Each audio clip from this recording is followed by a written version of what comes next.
மதுரை உயர்நீதிமன்றம் டிவிகே தலைவர் விஜயை கடுமையாக விமர்சித்துள்ளது.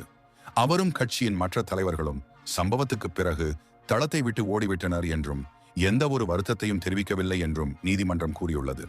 இதனிடையே சம்பவத்தை விசாரிக்க சிறப்பு விசாரணை குழு SIT அமைக்கப்பட்டுள்ளது. சம்பவத்துடன் தொடர்புடைய டிவிகே கரூர் மேற்கு மாவட்ட செயலாளர் மாதியழகன் கைது செய்யப்பட்டுள்ளார். அவருக்கு எதிராக தப்பித்தல், மனித உயிர் அபாயம் மற்றும் தப்பித்தல் போன்ற பிரிவுகளில் வழக்குகள் பதிவு செய்யப்பட்டுள்ளன.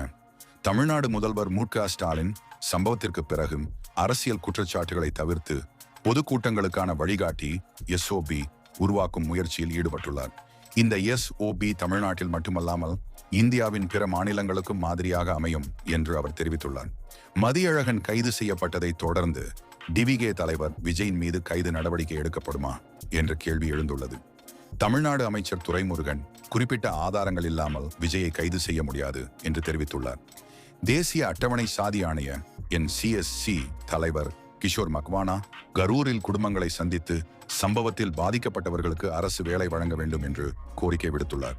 அவரது குழு கரூர் அரசு மருத்துவக் கல்லூரி மருத்துவமனையை பார்வையிட்டும் எம்மூர் கிராமத்தில் பாதிக்கப்பட்ட குடும்பங்களை நேரில் சந்தித்தும் விசாரணை மேற்கொண்டுள்ளது.